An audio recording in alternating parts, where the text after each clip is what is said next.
Hello friends. तो स्वागत है आपका आज के हमारे इस वीडियो में।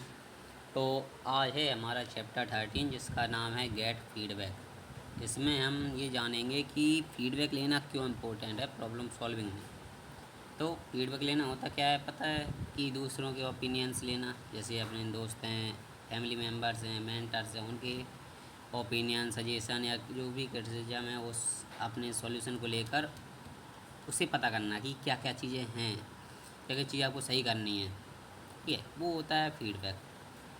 चलिए, अब ये फीडबैक मैटर क्यों करता है ये जानते हैं। पहला, रिवील्स वीकनेस और blind spot in your prototype. ठीक है, जो आपके वीकनेस हैं, ब्लाइंड स्पॉट्स हैं, जो आपको समझ में नहीं आ रहा है कि क्या आप गलती कर रहे हो, वो बताते हैं, वो लोग बताते हैं। क्योंकि क्या है ना, अक्सर हम जो जो कुछ गलती कर रहे होते हैं हमें पता नहीं होता, लेकिन हमारे जो सामने वाला होता है उसे पता होता है। ठीक है, इसलिए फीडबैक लेना बहुत ज़्यादा इंपॉर्टेंट है। दूसरा, introduce new perspective and creative ideas.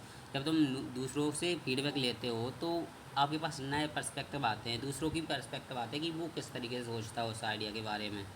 ठीक है, और क्रिएटिव आइडिया मिलते हैं कि वो उसका क्या आइडिया है इसको लेके और तुम क्या सोच रहे थे। दोनों को अगर तुम मर्ज कर दोगे तो आपको बेस्ट आइडिया मिल सकता है, ये चीज़।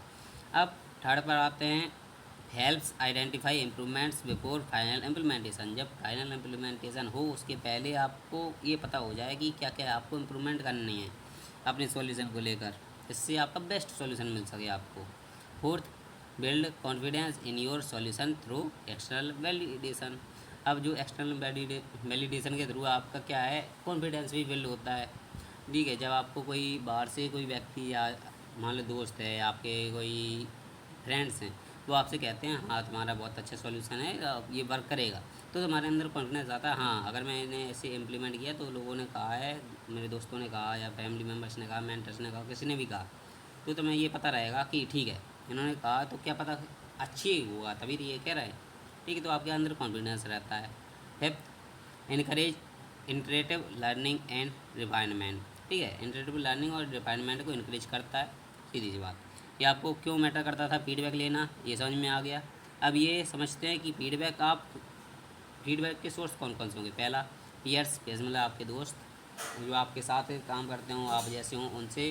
क्लासमेट्स, फ्रेंड्स और mentors, teachers, family member, target users, audience या ऑनलाइन कम्युनिटीज़, फोरम्स, एक्सपर्ट्स, किसी से भी आप फीडबैक लीजिए, सबसे फीडबैक लीजिए और उनके थ्रू आपको जो बेस्ट सॉल्यूशन मिल सके।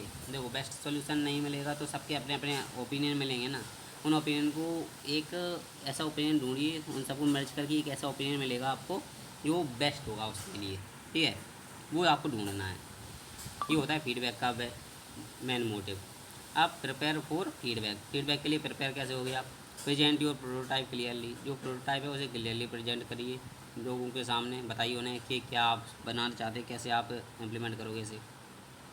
Ask specific question about clarity, usability and effectiveness. उससे बिल्कुल स्पेसिफिक क्वेश्चन पूछिए कि क्लियरिटी को लेकर, यूजेबिलिटी को लेकर, इफेक्टिवनेस को लेकर, जो वो आपको बताएंगे कितना इफेक्टिव होगा, ये क्या चीज़ें सही इम्प्लीमेंट हो पाएगा नहीं हो पाएगा, कैसे करना और कैसे सही कर सकते हो, ये सब। बी ओपन टू क्रिटिसिज्म, जो क्रिटिसिज्म आए उसको लेकर ओपन रहिए। पता है आपको कि क्रिटिसिज्म तो आएगा, अगर गलत होगा तो वो कहेंगे कि ये गलत है, तो आपको ये मान के चलना है गलत है तो ये हमें सही करना है, ये नहीं कि गलत है तो ठीक है मैंने छोड़ दिया, वो कह ही रहे होंगे ऐसे ही। ठीक है, and avoid defending your prototype prematurely. ठीक है, आप पहले से अगर आप अपने प्रोटोटाइप को डिपेंड करने लग जाओगे, अगर वो कहेगा नहीं ये गलत लग रहा है मुझे और तुम कहोगे नहीं अच्छा ही है, तुम्हें लग ही रहा है, तो क्या होगा इससे, आप जो वो आपको सजेशन देने वाले थे, अगर बेस्ट सजेशन मिलने वाला था आप उससे चूक जाओगे, क्योंकि आपको बेस्ट सजेशन देते लेकिन आपने अपना अपना मन चलाया। ठीक है, आप रह गए उससे वंचित। थर्ड स्टेप पर आते हैं, कलेक्ट द फीडबैक। आप फीडबैक को कलेक्ट करोगे, पहले उनके अच्छे से सुनोगे। ठीक है, डिटेल नोट को डिटेल में लिखो एक पेज पर, कॉपी में। अब focus on pattern repeated suggestion, मैंने कहा अब जो रिपीटेड सजेशन है, पैटर्न है, उन पर फोकस करिए, रिकॉर्ड करिए स्टैंड्स क्या हैं, आपकी वीकनेस क्या है, इम्प्रूवमेंट आइडियाज़ क्या क्या हैं, उन्हें देखिए। फिर उसके बाद encourage honest and constructive input, फिर आप ऑनेस्ट और कंस्ट्रक्टिव इनपुट को इनक्रेज करिए, जो आपको लगे सही में ये सही सजेशन दे रहा था मुझे। क्योंकि कोई ऐसे भी होंगे जो आपको गलत सजेशन देंगे, इसलिए कि आप काम ही ना कर पाओ, और कुछ ऐसे होंगे जो सही में आपको चाहते हैं कि आप सही सुधारो, तो जो सही में सजेशन देना चाहते हैं उनकी बात मानिए।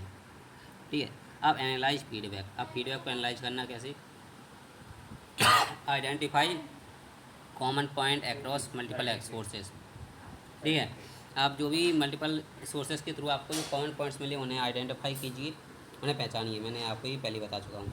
ठीक है। और separate useful suggestion from minor preference, जो माइनर प्रेफरेंस से आपके जो यूजफुल सजेशन है उन्हें अलग अलग कर दीजिए। ठीक है। आपको प्रेफरेंस मिल रही है कि ये करो, नहीं, उनमें जो यूजफुल सजेशन आपको मिले उन्हें करना है आपको, ये ध्यान रखना। ठीक है। Prioritise change that improve the core solution, उन्हें प्रायोरिटाइज कीजिए जो आपके सॉल्यूशन के कोर को इम्प्रूव कर सकें। ये नहीं कि ठीक है किसी भी बता दिया आपने कहा नहीं इसे हमें करना चाहिए, नहीं, जो आपके सॉल्यूशन का जो कोर है उसे सही कर सकें, उसे आपको इम्पोर्टेंस ज़्यादा देनी है। अप्लाई फीडबैक, अब फीडबैक को अप्लाई कैसे करोगे आप? Adjust your prototype based on constructive suggestion, जो अपना जो प्रोटोटाइप है उसे आप किस तरीके से एडजस्ट करोगे? कंस्ट्रक्टिव सजेशन के थ्रू। ठीक है। अब test modification to ensure issues are resolve, अब जो टेस्ट मॉडिफिकेशन है उसे एंश्योर करिए कि जो इश्यूज हैं वो सॉल्व हो जाएं। अब iterate quickly and repeat testing if needed. ठीक है। टेस्टिंग दोबारा से कीजिए अगर नीडेड है, ज़रूरत है तो उसे अब आपने अप्लाई किया, फीडबैक कुछ मिला, आपने उसे यूज किया, अप्लाई किया, फिर उसके बाद टेस्टिंग की। ठीक है। टेस्टिंग के बाद दोबारा फीडबैक ले सकते हो आप। ठीक, keep change focused and practical. ठीक है। अब फोकस्ड और प्रैक्टिकल रहिए और चेंजेस करते रहिए।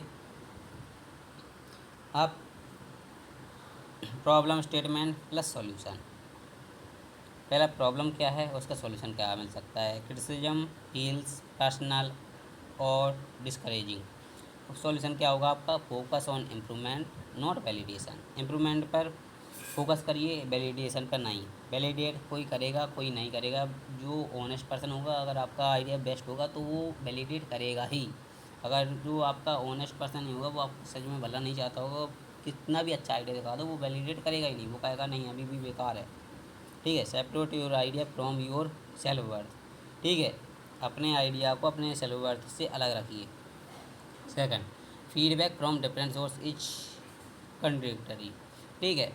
अलग अलग सोर्स के थ्रू आपको वीडियो ज़रूर लेना है, क्या है, जिससे आपको पैटर्न से देख सकें, कॉमन थीम से देखें, और जिसमें आप पता चल सके कि किन किन चीज़ों को आपको इम्प्रूव करना है।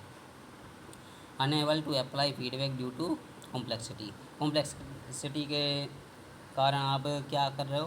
फीडबैक को अप्लाई नहीं कर पा रहे हो। तो सॉल्यूशन क्या होगा इसका? Implement small practical changes first, पहले तो आपको जो छोटे छोटे प्रैक्टिकल सॉल्यूशन चेंजेस हैं उन्हें इम्प्लीमेंट करना है, फिर उसके बाद बड़े स्केल पर आपको इम्प्रूवमेंट अपने आप को पता चला जाएगा। अब आपके लिए जो प्रैक्टिस क्वेश्चन है वो क्या है? पहला, why is getting feedback important in problem solving, मैंने बता दिया फीडबैक लेना क्यों इंपॉर्टेंट है, जिससे आपका एक ये पता चल जाए कि आपका क्या चीज़ उसमें इम्प्रूवमेंट करने वाली बची हुई हैं, अभी आपको क्या क्या चीज़ें इम्प्रूवमेंट करनी है, क्या क्या चीज़ें अभी आपकी सही चल रही हैं। ठीक है। और आप क्या क्या सही का और कर सकते हो अच्छे तरीके से, नहीं, जिससे आपका सॉल्यूशन बेस्ट मिल सके।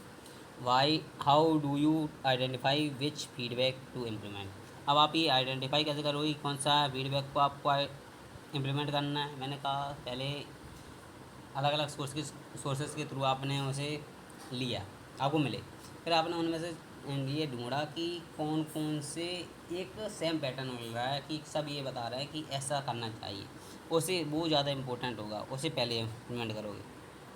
ठीक है। तो ऐसे आप आइडेंटिफाई करोगे। What is the benefit of collecting feedback from multiple sources, अब मल्टीपल सोर्सेज के थ्रू फीडबैक को कलेक्ट करना बेनिफिट क्यों देता है, क्या बेनिफिट्स होते हैं इससे? मैंने पहले ही बता दिया कि अगर मल्टीपल सोर्सेज